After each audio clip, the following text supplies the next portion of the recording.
hinahanap po kasi kaming babae. Alice ho yung ginamit niyang pangalan. Baka siya ang hinahanap naming anak.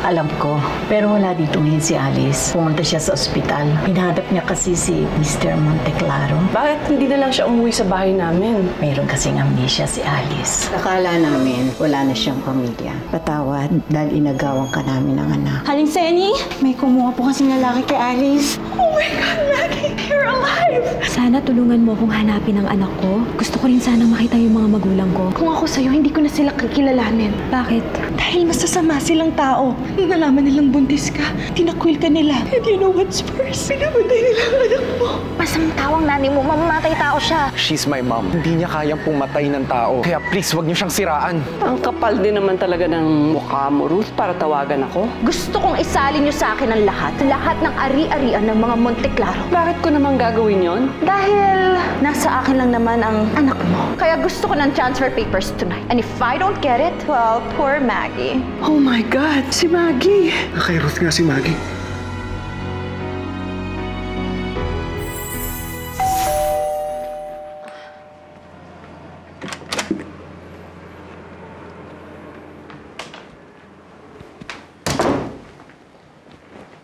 Bakit parang hindi ka naman masaya na nakita mo yung pinsan love mo doon? Stop it, Carla. No, kuya. I won't stop. Because this is the perfect timing para sabihin sa'yo na, I told you so. Kuya, ang dami-dami naman kasing babae. Dapat talaga hindi ka na lang doon sa Pokpok Junior na yun na in love. Carla, I said tama na. Pumunta ako ron para makibalita, hindi para makipagkita kay Karen. Anong sabi nila? Na-involve daw si Mami sa aksidente kay Lolo. Siyempre, hindi naman ako naniwala ron, di ba? Hindi kayang pumatay ni Mami. It wasn't meant for her, pero siya ang kayo. Nanganib ang buhay ng anak ko. Sa'yo galing yung drugs, ma? Ikaw yung muntik na makapatay sa akin? Carla, Mom is not cruel. Kaya hindi ko matanggap yung mga binibintang nila. Ikaw, sa tingin mo ba kayang pumatay ni Mami?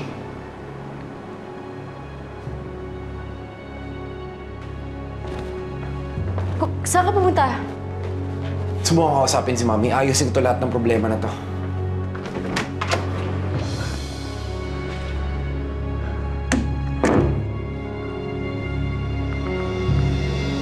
Oo, kuya. Kaya nga pumatay ni Mami. Hindi ako makapaniwala na nahantayan ni Ruth na makuha si Maggie. I'm sorry, Abel. Pero kahit nakatiting na awa, wala na ako kay Ruth. Kinamumuhian ko siya. Galit na galit ako sa asawa mo. Paano gagawin niyo, Auntie? Papahuli niyo ba siya? Paano yung mga anak namin? Sige. Ibibigay ko lahat ng hinihingi niya. Makuha ko lang si Maggie. Pero sisiguraduhin ko na wala siyang makukuha. Ni Cinco, wala siyang mailalagay sa bulsa niya. Madam, pwede kayong pumirma sa transfer ng properties. Pero pwede rin tayo magkaroon ng clause na anytime pwede nyo itong bawiin with or without consent ng pamangkin ninyo. Anong babasa ni Ruth yan eh? I'm sure hindi pa pahayag yun. Normally, sandamakmak ang paperworks na ganyan. And I'm sure, pag humarap siya sa inyo, wala siyang dalang lawyer. Hindi niya mapapansin ang clause na ito. Pwede rin pumirma si Don Sernan. Pero sa kalagayan niya ngayon, wala siyang enough mental capacity para sa transfer. Kaya madaling gawing invalid ang transfer na ito. Well, let's do it then. Gusto ko lang mabawi ang anak ko.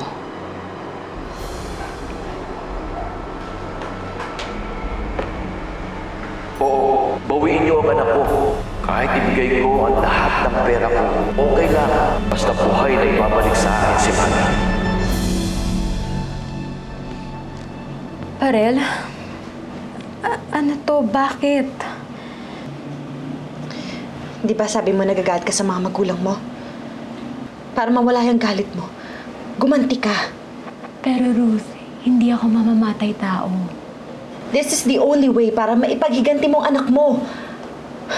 Kasalanan nila kung bakit miserable ang buhay mo ngayon. Kaya ito. Hindi. Ayoko. Kung ganun, paano ka makakaganti? Hindi ko alam. Pero ang gusto ko lang ngayon, bumalik ang alaala ko.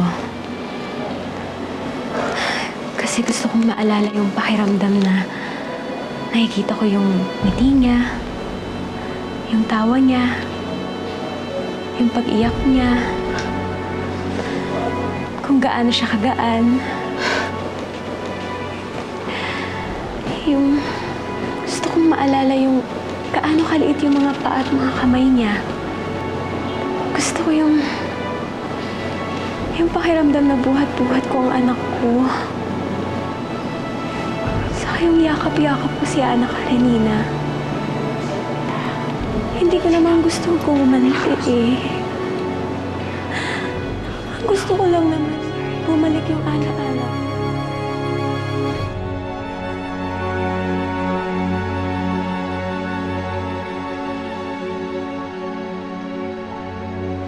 Diyos ko, sana po magtagumpay si Carmela.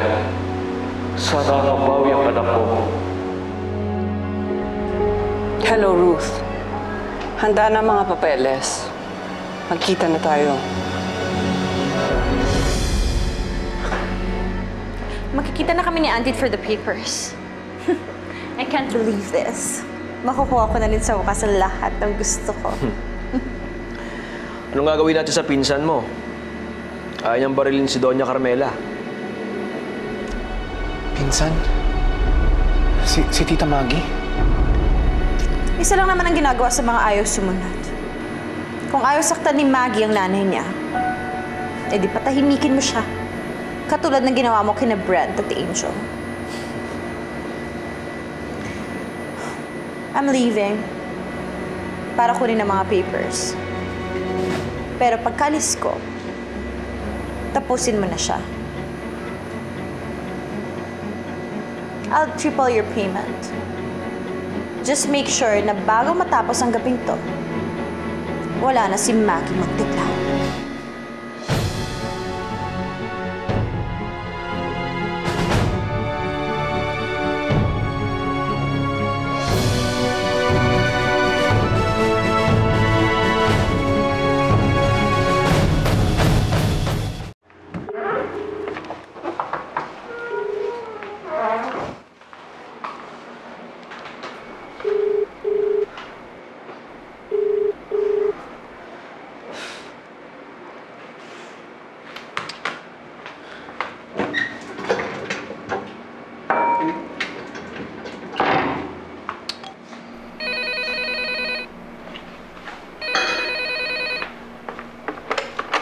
Hello?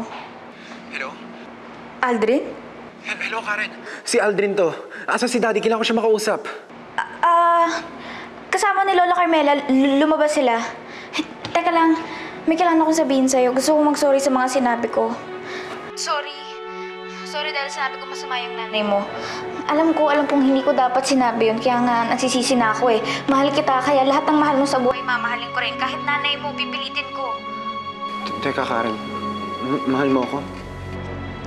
Hindi. Nabigla ako. Erase na lang. Basta sana hindi ka nagalit sa akin. Karen, hindi naman ako galit eh. Napikunla ako. Pero ngayon alam ko na tama ka. Ha? Karen, mag-usap tayo pagkatas nito, ha? Basta ngayon kailangan ko makausap si Daddy. Sige na, bilis. Emergency to. Ano? May gagawin silang masama kay Mami Maggie? Diyos ko. Panuloko lang pala yung pakikipagkita nila kay Lola, Tito Abel. Ang sama-sama talaga ni Ruth. Kailangan natin makontak at na-warningan si Tito Abel. Pero teka, paano si Mami Maggie? Paano kung huli na kung hihintayin pa natin si Tito Abel? Anna's right. Kailangan tayong kumilos. Paano? Tayo ang magliligtas kay Mami Maggie. Sige. Kahit makagulo tayo, basta lang masigurado natin hindi siya mamamatay.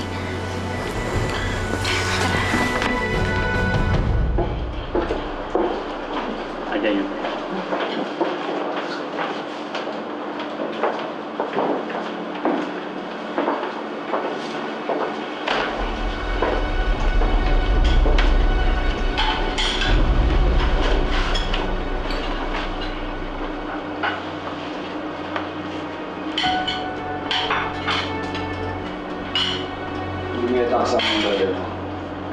It doesn't matter. Alam ko ang in and outs ng mga transactions na nito.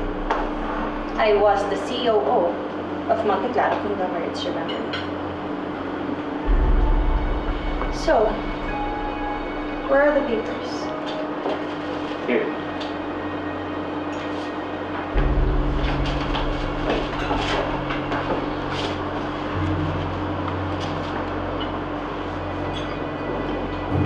That's part of our bargain.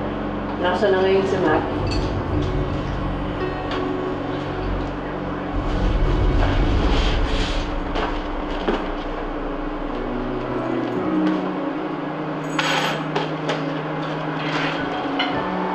Yan ang susi ng penthouse kung nasan si Maggie.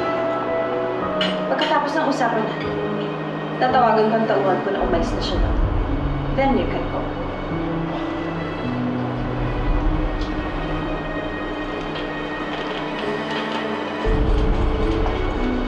At paano naman kami makakasiguro na andito nga si Maggie? I guess you don't really have a choice, Auntie. You just have to trust me. And you should just be happy na finally, makikita mo na ano. That is, kung buhay pa siya. Tumatawag ang anak mo sa labas. You should answer it. Tell her the good news. Na finally, makikita niya na ang Mami Maggie.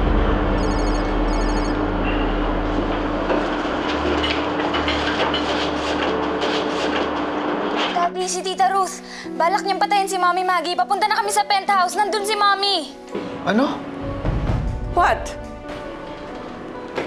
How dare you? Paano mo nagawa kay Maggie yun? Dahil ayoko kayo maging masaya. Ano gagawin mo sa akin? Saan mo ako dadalhin? Sunod mo lang ako sa boss mo! Si Ruth! Boss mo! Ano ba sinusunod na?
Mommy?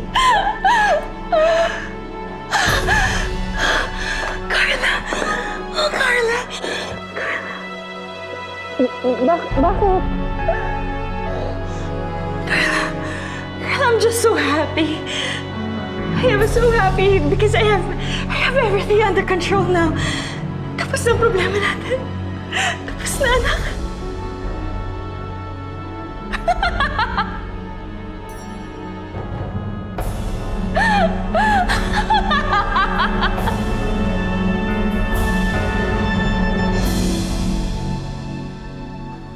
Assistant Karen, penthouse.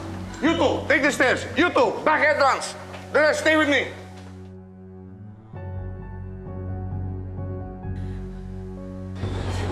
Oh my God! Get the ambulance. Don't worry, Candela. We have the ambulance on staff. The stretcher, man. Maggie! Alam mo, I have a lot of big dreams para sa negosyo natin. Alam ko naman kayang-kaya mo yan eh. Oras na ikaw ang pumalit sa pwesto ko. Anong pagkangalan mo sa kanya? Ana Karenina. Kasi yun ang paboritong libro ng mama.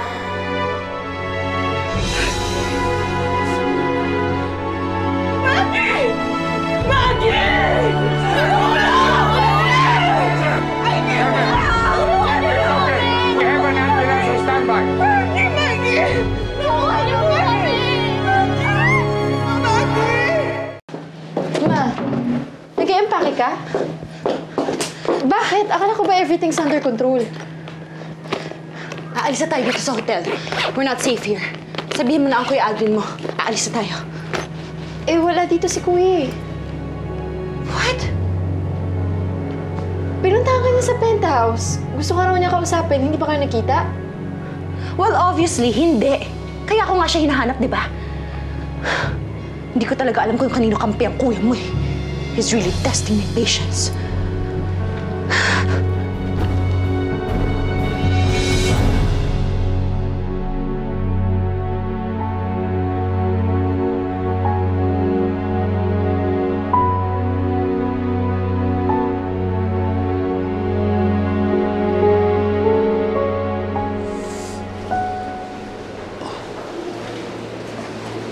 Dad, bakit naglalakad ka na? Dapat pinapahinga niyo po muna yung sugat niyo. Bali, daplis lang naman yan eh. Wala eh, madaming kailangan kasi kasuhin eh.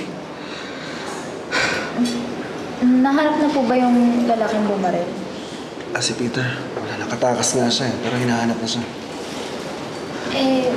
Si Mommy Maggie po, okay na po ba siya? Si Maggie, dinala sa room. Sabi ng doktor, she's gonna be alright. Kasama niya si Auntie. Hintay-hintay lang kayo. Anytime, patawagin kayo para makita niya siya.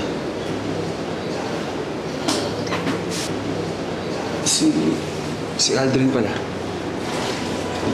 Nagmamadali po siyang umalis pagdating niya dito sa ospital kanina eh.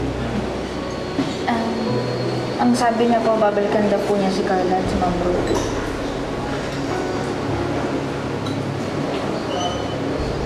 Teka. Kailangan kong puntahan si Aldrin. Ay, Dad, sigurado ka ba? Sige, huwag mo na ako itindihin. Kaya ko to. Diyan lang kayo, ha? Mag-iingat po kayo.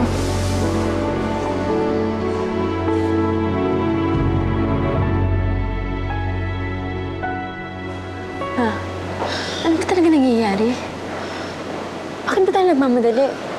Sino ba talagang tinatakbuhan natin? Akala ko ba okay na? Carla, sasagutin ko lahat ng tanong mo when the time comes. But not now. Si Kuya, paano si Kuya? Iiwan na lang natin si Kuya. Hayaan mo muna siya. Ang mahalaga, makapunta tayo dun sa safe house na pinahanda ko para sa atin. Don't worry, babalikan ko din ang kuya mo. Kukuhaan ko siya ulit soon enough, okay? Hindi na kailangan, Ma. Bumalik ako for you.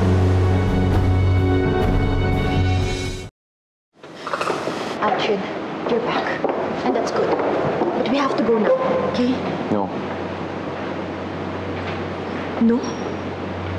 Anong no? I packed your things already. Aalis na tayo. Pero, Ma, I know everything. Narinig ko mismo sa inyo. Narinig ko yung mga masasama niyong plano.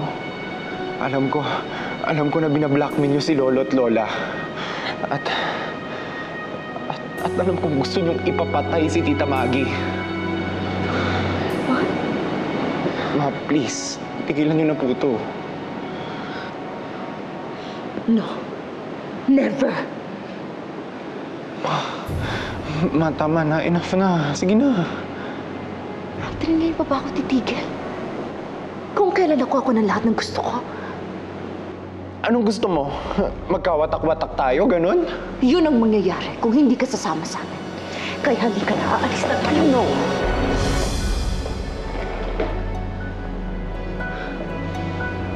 I am your mom. Your boss. Kaya ako masusunod. At sa ayaw at sa gusto mo, sasama ka sa amin. Naintindihan mo?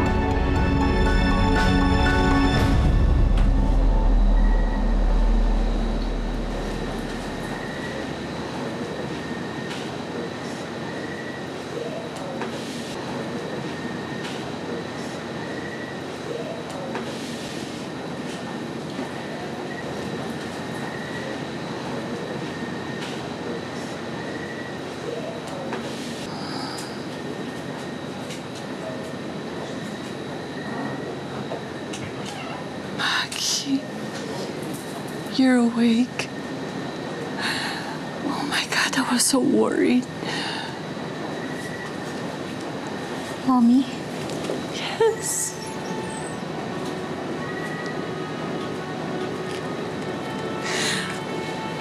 Natakot ako. Akala ko pag nagising ka, hindi mo na ako makilala ulit.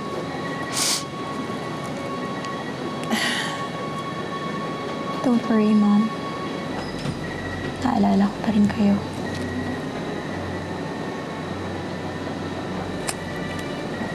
Maki. Hindi ko akalain mangyayari ito. Ang tagal mong nawala. Ang buong akala namin patay ka na. Matagal ka nang nawala. Ang tagal ka namin hinanap. Napakatagal.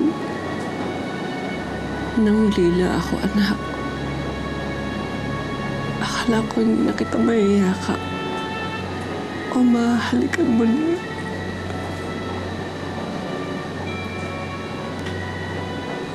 Get out, Bucky! Bakit na? Gusto ko pag-gising ko. Ayoko na kitang makita sa bahay na to. Pinalayas ako ni Dad. Tinakwin niya ako.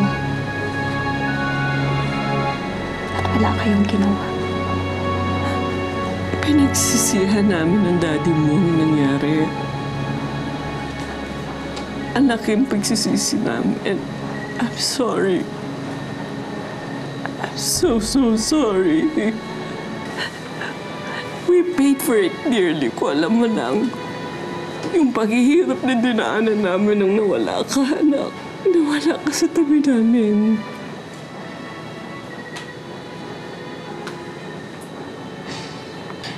Naalala ko na po yung lahat. Parang kahapon lang yung lahat. Takot na takot ako. Hindi ko alam ang gagawin ko.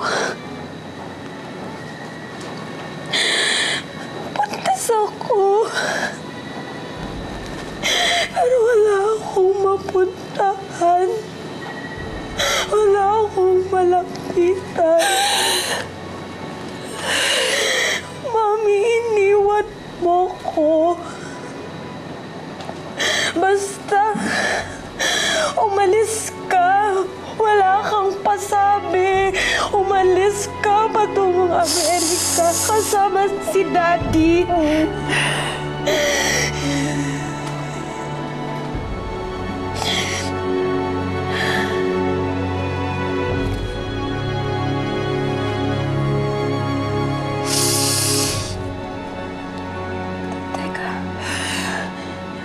Ang anak ko, si Ana Karenina, nasaan siya?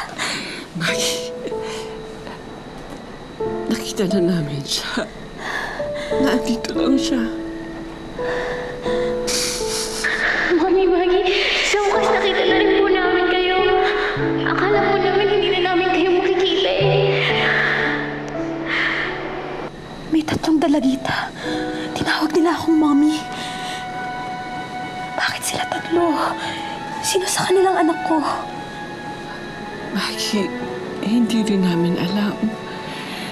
Pero ngayon na andito ka na, masasagot na yung katanungan mo. Malalaman na rin natin kung sino ang tunay na anak Karenina.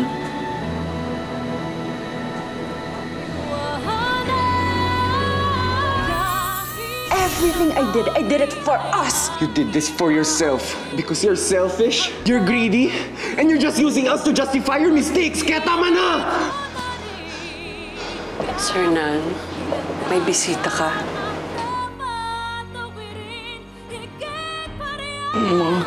Hanggang ngayon, hindi ko pa rin masabi kung sino sa 3 ang anak ko. Kilala ko. Sino? Sino ang anak mo? Anak natin. Anak natin? Nasaan yung mga files na pinapakuha ko sa'yo? Hindi ko po makuha eh. Hindi pwede. Hindi ko tinangka kasi may mga pulis sa opisina. Inaantay kayo. Iuhulihin daw kayo on the spot sa attempted murder kay Maggie Monteclaro. Attempted murder? Ibig mo sabihin buhay pa si Maggie? Paano na ako ngayon, ha? Nasa kanila na si Maggie. Tapos ako, wala! Hindi sila pwedeng maging masaya, hindi! Maggie, naaalala mo ba silang dalawa? Elisa, si kliyente to. BFF! Long time no see! Sa akin mo iniwan yung anak mo, si Karen.